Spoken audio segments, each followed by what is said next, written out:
Nusantara, bangkit dan maju bersama ASEAN.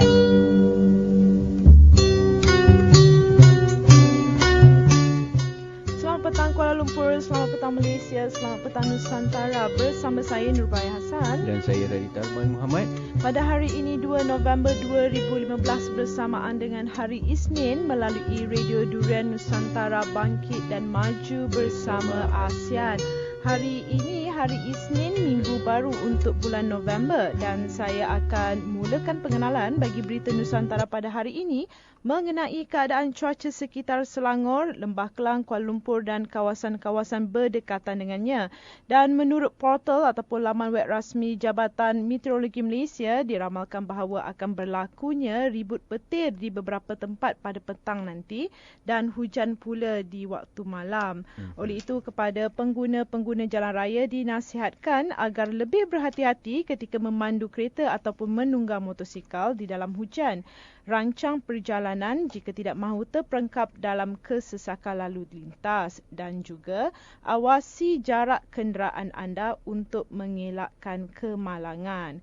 Seterusnya, pada hari ini telah pun bermula peperiksaan sijil pelajaran Malaysia ataupun SPM 2015, dan hari ini dengan didahului subjek Bahasa Melayu Kertas 1 dan Kertas 2. Peperiksaan sijil pelajaran Malaysia SPM 2015 bermula di seluruh negara pada hari yang sama. Susulan itu, media sosial telah dijadikan medium untuk menyampaikan ucapan selamat berjaya kepada semua calon yang akan menduduki peperiksaan tersebut, dan kata-kata semangat dicurahkan kepada mereka agar keyakinan dapat ditanamkan di kalangan pelajar. Selain daripada itu, semalam Perdana Menteri Malaysia iaitu Najib Tun Razak juga telah menyampaikan ucapan selamat berjaya kepada pelajar-pelajar tingkatan 5 yang bakal menduduki peperiksaan itu yang bermula pada hari ini. Dan sejumlah 440,682 calon berdaftar untuk peperiksaan itu yang berlangsung di 3,501 pusat peperiksaan di seluruh negara sehingga 8 Disember nanti. Kami di Durian Nusantara ingin mengucapkan selamat berjaya, good luck to calon-calon peperiksaan sijil SPM 2015, sijil pelajaran Malaysia. SPM 2015 yang bermula hari ini.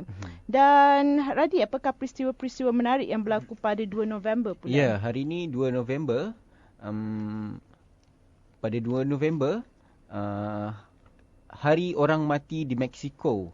Mereka menyambutnya pada 2 November, iaitu Hari Orang Mati merupakan hari cuti yang biasanya dirayakan di Mexico dan masyarakat pendatang Mexico yang tinggal di Amerika Syarikat dan Kanada. Kelainan hari cuti ini turut dirayakan di negara-negara Amerika Latin serta tempat-tempat lain. Perayaan Mexico ini disambut pada 2 November atau lebih dikenali sebagai Hari Para Mendiang. Jadi pada hari ini mereka akan berkunjung ke kubur keluarga mereka yang sudah meninggal dunia dan merayakan hari ini untuk berkumpul bersama keluarga dan membacakan doa kepada keluarga mereka yang sudah meninggal dunia. Seterusnya, peristiwa yang berlaku pada 2 November. Yang pertama pada tahun 1917, iaitu Setiausaha Luar British Arthur James Balfour mengeluarkan pengisytiharaan Balfour yang mengumumkan sokongan British untuk pertempatan orang Yahudi di Palestin. Sedikit mengenai sejarah pengisytiharaan Balfour pada tahun 1917 ini ialah pengisytiharaan ini yang dilakukan pada 2 November 1917 merupakan kenyataan rasmi dasar kerajaan British yang menyokong penubuhan negara orang Yahudi di Palestin dengan syarat tidak merugikan hak-hak sivil dan agama masyarakat bukan Yahudi di Palestin atau hak-hak dan status yang dinikmati oleh bangsa Yahudi di negara lain. Deklarasi ini dibuat melalui surat daripada Setiausaha Luar British iaitu Arthur James Balfour kepada pemimpin Yahudi British iaitu Lord Rothschild yang dikirim kepada Persekutuan Zionis iaitu sebuah organisasi Zionis persendirian. Surat ini menggambarkan kedudukan yang diambil oleh Kabinet British seperti yang dipersetujui semasa mesyuarat pada 31 Oktober 1917. Ia juga menyatakan deklarasi ini sebagai isyarat simpati kepada aspirasi Zionis Yahudi. Seterusnya, sejarah yang berlaku pada tahun 1932, iaitu tentera Australia memulakan perang terhadap Emu. Perang terhadap Emu, juga dikenal dengan nama Great Emu Wars, adalah operasi pengurusan hidupan liar pengganggu yang dijalankan di Australia pada hujung tahun 1932 untuk menyelesaikan masalah orang ramai berkenaan bilangan burung emu yang meliar di daerah Champion di Australia Barat.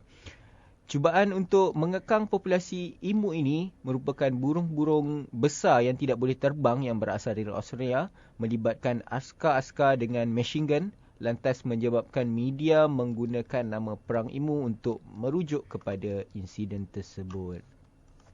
Dan peristiwa selanjutnya berlaku pada 1947, iaitu Howard Hughes menerbangkan bot terbang terbesar pernah dibina yang bernama Spruce Goose bagi penerbangan sulung di Long Beach, California, Amerika Syarikat.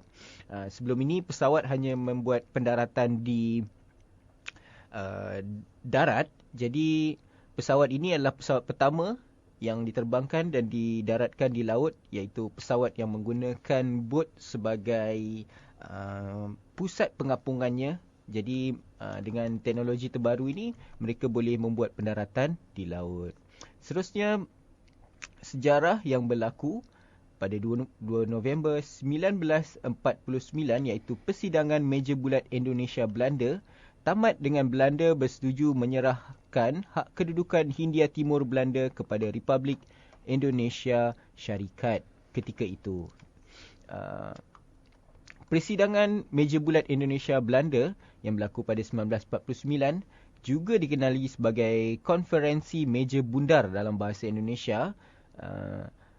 Ialah mesyuarat di antara perwakilan kerajaan Belanda dan Republik Indonesia dari 23 Ogos hingga 2 November 1949. Persidangan tersebut telah diadakan di The Hague, Belanda. Sebelum ini terdapat beberapa siri mesyuarat di antara perwakilan tertinggi kedua-dua belah pihak, iaitu Perjanjian Linggarjati, Perjanjian Renville dan Perjanjian Rome-Van Rogin.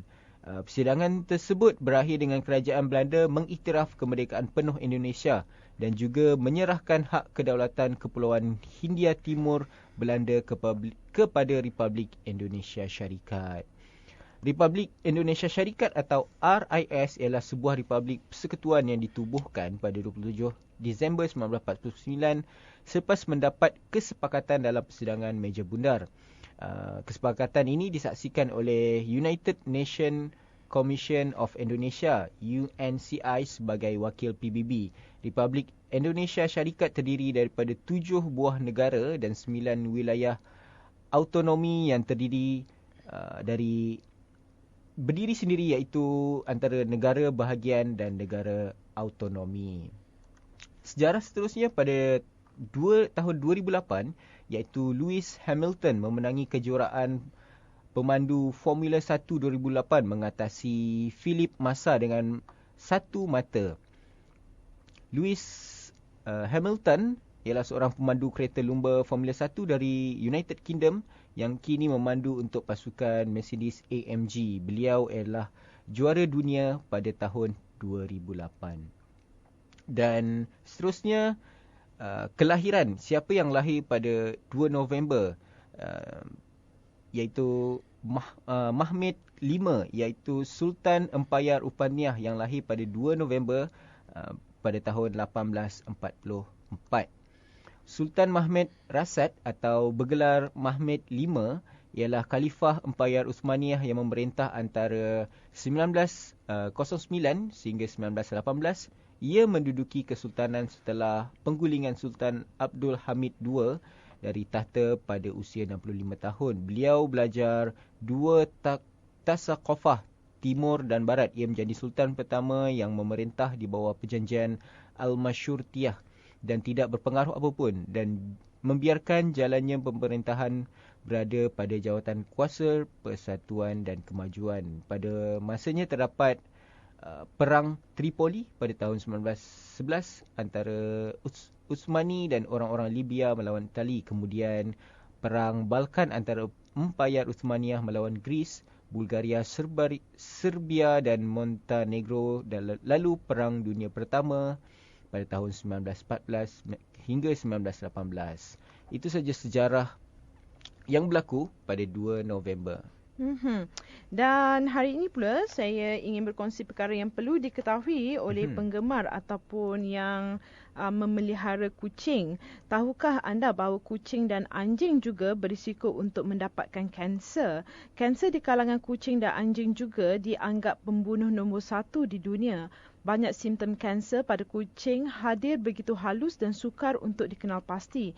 Tetapi jika pendengar mengenal pasti sebarang petanda ini, adalah lebih baik untuk membawa kucing atau anjing segera ke veterina untuk mendapatkan pemeriksaan lanjut.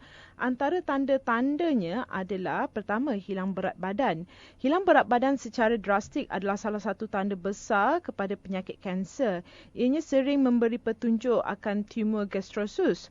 Apabila seekor kucing yang secara azalinya gemar makan tetapi secara tiba-tiba berpaling hidung dan menolak untuk makan makanan harian ataupun kegemaran mereka, ia adalah petanda yang anda perlu berikan perhatian lebih pada kesihatannya. Segera bawa kucing anda ke veterina untuk membuat pemeriksaan.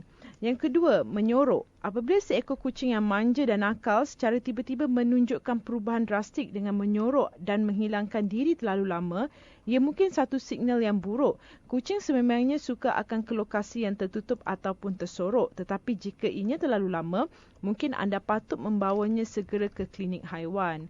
Seterusnya, akan mengalami cerit berit. Sebelum ni, cerit berit tidak dikategorikan sebagai tanda kanser. Tetapi jika ianya sehingga terlalu teruk, bawa terus kucing berjumpa dengan doktor haiwan. Sukar untuk membuang air kecil atau besar, berdarah dalam air kencing adalah antara tanda kanser. Perhatikan jika kucing ataupun si comel kerap muntah. Ia boleh jadi hanya pembuangan berbola bulu, namun ia juga boleh menjadi petanda kepada kanser. Seterusnya, akan berlakunya hidung berdarah. Pendarahan hidung adalah salah satu perkara yang tidak normal, apatah lagi jika ianya berlaku pada seekor kucing yang sudah pun lanjut usia. Ianya boleh jadi kanser pada bahagian hidung. Untuk kucing di peringkat muda pula, ianya boleh membimbangkan kerana ianya adalah salah satu objek yang tersangkut di bahagian liang hidung sebelum menjadi kanser. Perubahan pada bahagian mulut pula. Kudis, ketulan, bau pelik, pendarahan atau perubahan rona gusi boleh menjadi tanda kanser mulut. Tanda ini sukar untuk dikesan sehingga sudah lama dibiarkan barulah ianya dikesan. Cara paling baik untuk mengesannya lebih awal adalah melakukan pemeriksaan pada gusi kucing dan berus gigi kucing dengan kerap. Naik berat pula. Peningkatan berat badan secara drastik boleh menjadi salah satu tanda kanser juga. Jika kucing anda mengalami masalah makan dan kurang makan tetapi beratnya tetap mempunyai peningkatan, bawa kucing anda terus ke veterina sebelum terlambat. Kemudian sakit dan letih. Jika kucing anda suka untuk bermanja dengan anda tetapi secara tiba-tiba berubah dengan suka merengek apabila anda mendukungnya, mungkin ada sesuatu yang tidak kena padanya. Bawa ke doktor haiwan jika ianya berlanjutan. Dan yang terakhir sekali, setiap benjolan atau perubahan pada kulit kucing sebaiknya ia diperiksa oleh doktor haiwan. Ia boleh jadi benigna atau kanser tetapi ianya boleh dirawat jika dikesan dengan lebih awal. Lakukan pemeriksaan pada sekitar tubuh kucing dan jika terkesan sebarang benjolan yang ganjil atau luka yang terlalu lambat untuk sembuh, adalah lebih baik untuk dibawa ke doktor untuk pemeriksaan lanjut. Dan itu saja pengenalan dari kami pada hari ini, 2 November 2015 bersamaan dengan hari Isnin. Kita ke berita antarabangsa pula. Berita Nusantara. Terima kasih kerana masih bersama kami. Saya Nurbaya Hassan. Dan saya Radita Arman Muhammad. Melalui Radio Durian Nusantara Bangkit dan Maju bersama ASEAN. Dan antara berita-berita antarabangsa yang telah disusun untuk hari ini, antaranya Penumpang penerbangan sebuah pesawat Boeing 767 Dynamic Airways cemas selepas enjin pesawat itu terbakar ketika dalam persediaan untuk berlepas. Sekurang-kurangnya 15 orang dilaporkan cedera, namun pihak berkuasa tidak mendedahkan butiran lanjut. Pesawat tersebut dalam persediaan untuk berlepas dari lapangan terbang antarabangsa Lauderdale, Hollywood di Florida, Amerika Syarikat menuju ke Caracas, Venezuela. Ketika kejadian, pesawat itu sedang membawa 101 penumpang dan dijadualkan berlepas pada pukul 12.45 tengah hari waktu tempatan. Menurut pihak berkuasa, salah seorang penumpang yang cedera dilaporkan mengalami lecur yang teruk.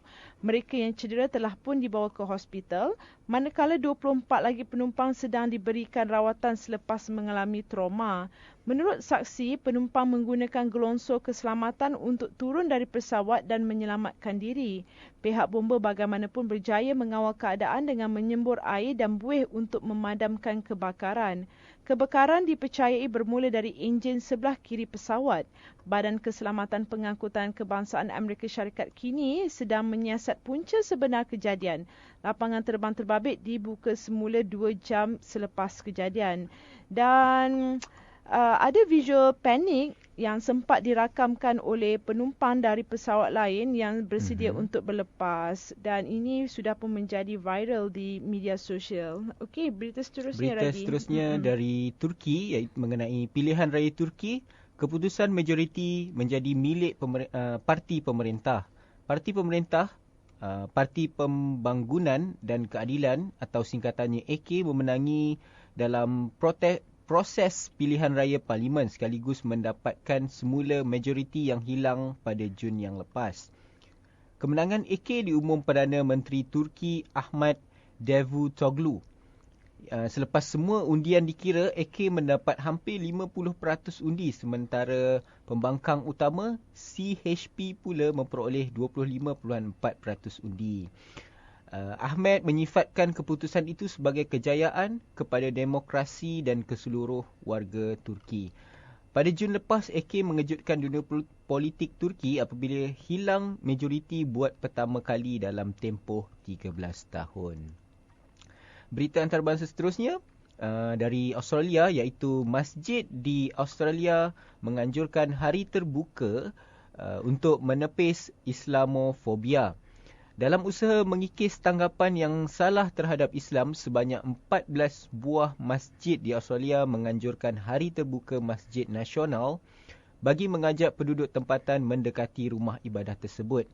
Salah sebuah masjid yang menyertai acara itu pada 31 Oktober kemarin ialah Masjid Hobart yang merupakan satu-satunya rumah ibadah Muslim di Tasmania. Imam bagi masyarakat Islam di Hobart iaitu Sabri Samson menjelaskan bahawa inisiatif itu membuka peluang yang luas kepada masyarakat untuk mengenali dan memahami kepercayaan orang Islam. Satu pengalaman yang menarik bagi mereka yang tidak pernah mengenal Islam dan mendekati masjid. Di dalam masjid tiada gambar, arca atau bangku, hanya permaidani. Itu yang disampaikan olehnya. Falsafah Islam diterangkan secara terus kepada pengunjung dan penganjur berharap ia akan dapat membuka pemikiran ramai bahawa keganasan yang dilakukan oleh militan seperti Kumpulan Negara Islam atau singkatannya IS tidak mewakili Islam. Itu secara jelas bukan sebahagian daripada agama Islam. Agama ini tidak menganjurkan pembunuhan dan pemerkosaan, malah antara mangsa korban IS itu ialah orang Islam. Fakta itu cukup aneh. Semoga golongan yang seperti itu tidak ada di Tasmania. Itu yang disampaikan olehnya. Sabri yakin bahawa sempena hari terbuka itu, para pengunjung akan bertanya pelbagai perkara tentang Islam. Itu sahaja. Okey, dan seterusnya mengenai dengan pesawat Rusia yang membawa 224 penumpang, termasuklah 25 kanak-kanak telah pun terhempas di Sinai, iaitu di kawasan berdekatan Kahirah, Mesir. Sebuah pesawat Rusia telah terhempas di pusat bandar Sinai membabitkan lebih daripada 200 penumpang dan anak kapal, dan insiden tersebut telah disahkan oleh pejabat Perdana Menteri Mesir dalam satu kenyataan media. Pejabat Perdana Menteri Sharif Ismail dalam kenyataannya yang sama juga berkata bangkai pesawat tersebut telah pun ditemui di kawasan pergunungan di Sinai. Dan sementara itu, pihak berkuasa penerbangan Rusia berkata dalam satu kenyataan bahawa penerbangan 9268 meninggalkan Sharm el-Sheikh pada 6.51 pagi waktu Moskow dan dijangka tiba di lapangan terbang St. Petersburg Pulkovo jam 12.10 tengah hari. Pihak berkuasa berkata pesawat itu gagal membuat hubungan radio yang dijadualkan dengan pusat kawalan trafik udara Cyprus 23 minit selepas berlepas dan hilang daripada radar. Pesawat model Airbus A321 baru saja berlepas dari Sharm el-Sheikh di Laut Merah dalam perjalanan ke bandar St. Petersburg di Rusia. Dan terdapat beberapa laporan yang bercanggah mengenai nasib pesawat itu. Ada yang mendakwa ia telah hilang di Cyprus. Dan berkenaan dengan nahas pesawat Rusia ini, Perdana Menteri ataupun Presiden Rusia iaitu Vladimir Putin telah mengisytiharkan hari berkabung pada hari Ahad, iaitu hari semalam, bagi memperingati mangsa nahas pesawat Rusia yang terhempas di Semenanjung Sinai, iaitu di Mesir. Putin juga mengarahkan agar sebuah siasatan dijalankan mengenai pesawat yang membawa 224 penumpang termasuklah 25 kanak-kanak. Sementara itu, satu pasukan siasatan penerbangan telah pun tiba di tempat kejadian. Duta Rusia di Kahirah melalui akaun Twitternya melaporkan mayat-mayat mangsa pesawat itu juga telah dikeluarkan daripada tempat kejadian. Dan buat masa ini, anggota keluarga dan kenalan terdekat penumpang pesawat berkenaan semakin ramai berada di lapangan terbang Pulkovo di St. Petersburg untuk mendapatkan maklumat dan kabar terkini tentang nahas tersebut. Walaupun terkejut dan bersedih atas insiden itu, masih ada yang mengharapkan berita korban tersebut tidak melibatkan anggota keluarga mereka. Dan Rusia telah pun hantar pasukan kecemasan ke Mesir. Pihak berkuasa Rusia telah menghantar pasukan kecemasan ke Mesir bagi menyiasat nahas pesawat Airbus Rusia Kogali Mavia 9268 KGL 9268 yang mengorbankan 224 orang. Dan Timbalan Menteri Situasi Kecemasan Rusia memberitahu pegawai dan wartawan di Moskow bahawa sebuah pesawat lain akan tiba bagi membawa pulang mayat mangsa. Dan sebahagian besar mangsa adalah warga negara Rusia. Dan punca nahas masih belum diketahui, tetapi kotak hitam telah pun ditemui. Pasukan penyelamat dilaporkan berjaya menemui kotak hitam pesawat tersebut yang terhempas di kawasan pergunungan terpencil di Mesir di Semenanjung Sinai. Dan menurut kenyataan pejabat Perdana Menteri Mesir, kotak hitam daripada ekor pesawat telah pun dihantar untuk dianalisis oleh pakar. Dan tiada rakyat Malaysia terbabit dalam nahas di Sinai ini. Kedutaan Besar Malaysia di Kahirah mengesahkan bahawa sehingga kini tiada rakyat negara ini, iaitu negara Malaysia, yang terbabit dalam nahas pesawat Kogali Mavia KGL 9268 di Sinai, Mesir. Dan Kementerian Luar dalam satu kenyataannya juga akan terus memantau perkembangan terkini mengenai nahas terbabit. Malaysia juga turut berdukacita dengan nahas udara terbaru itu dan menyampaikan takziah kepada kerajaan dan rakyat Rusia, terutamanya keluarga mangsa yang terkorban. Itu saja berita-berita antarabangsa yang telah kami susun untuk hari ini 2 November 2015 bersamaan dengan hari Isnin. Kita berhenti rehat sebentar sebelum kita ke berita politik dan hal ehwal semasa.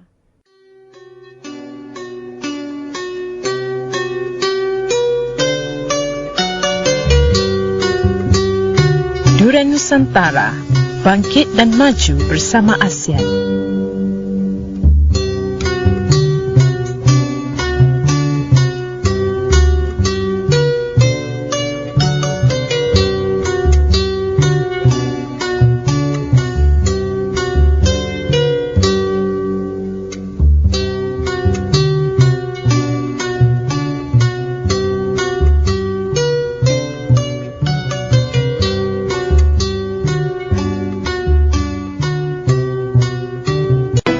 Berita Nusantara.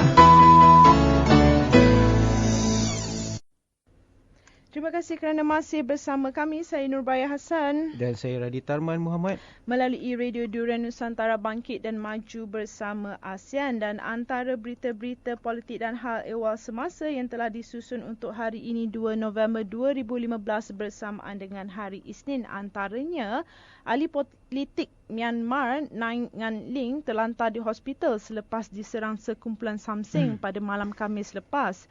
Lin yang mewakili parti Aung San Suu Kyi bagi pilihan raya umum ataupun PRU Myanmar yang akan datang cedera di kepala dan tangan selepas ditikam dengan pisau. Menurut saksi, dia diserang 4 lelaki ketika berada di bandar Takat. Sementara itu, isteri Lin, Kin Sandarwin, menyifatkan kejadian itu sebagai satu serangan yang dirancang.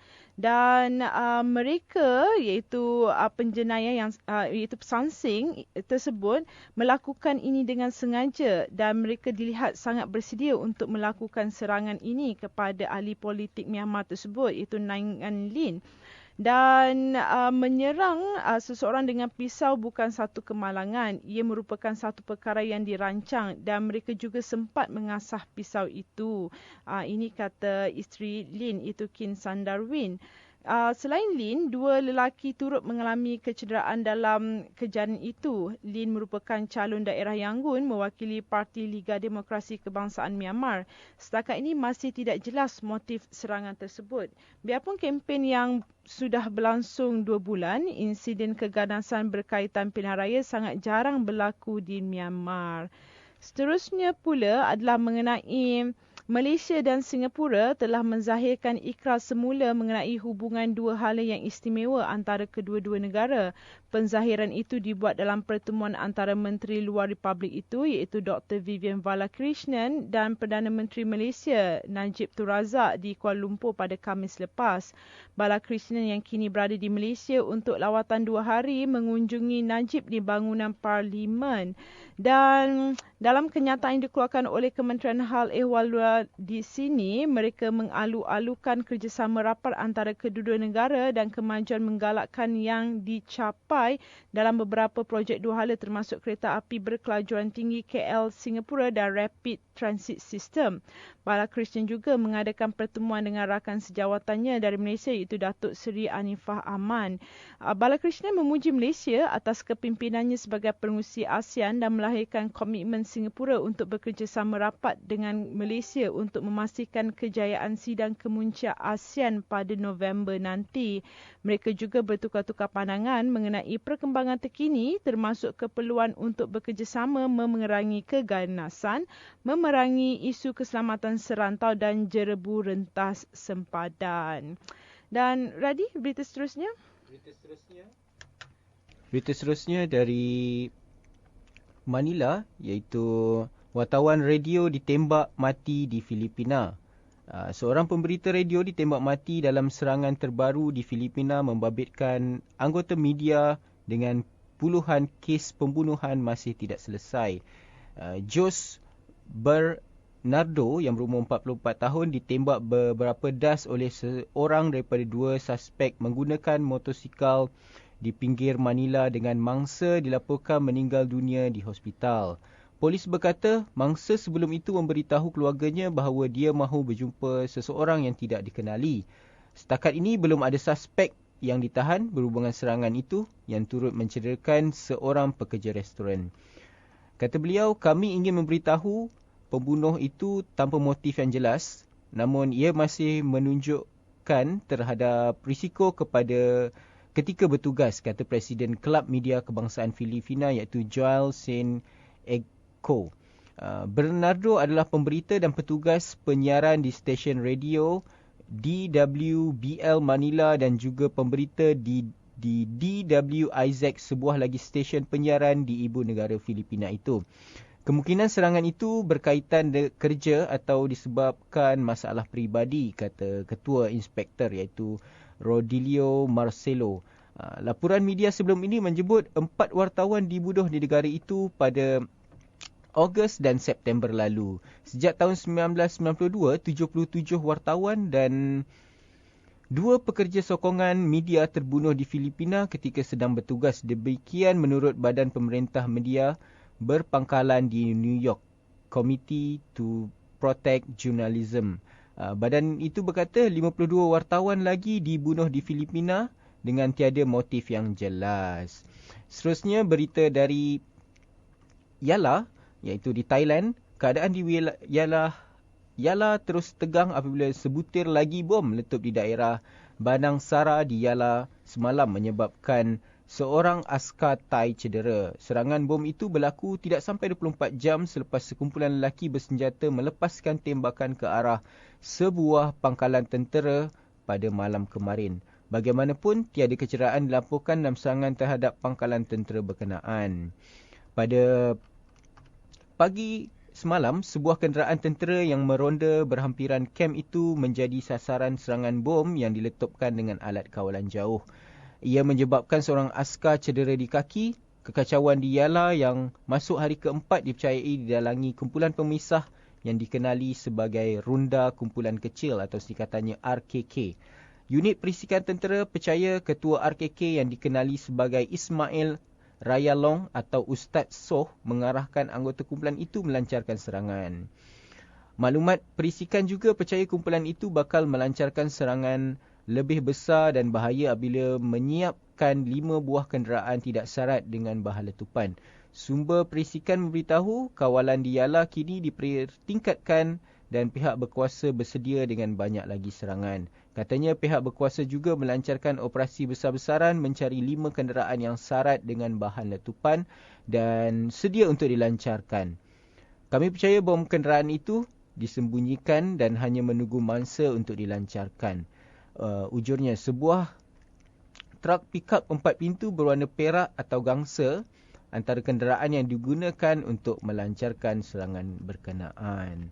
Kita lihat banyak krisis pengeboman berlaku di Thailand dan ketegangan yang berlaku di Yala masih saja berlangsung dan kita dapat tahu bahawa kemarin, awal bulan kemarin berlaku letupan bom dan sekarang berlaku lagi. Semoga keadaan ini semakin memulih. Berita seterusnya, Anne. Tiada, kita ke berhenti rehat untuk ke berita ekonomi dan bisnes.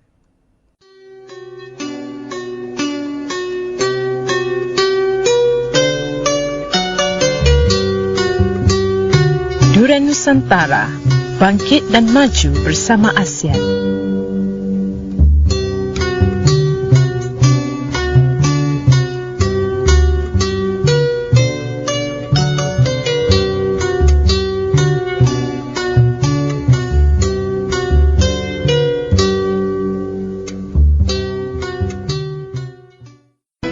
Berita Nusantara.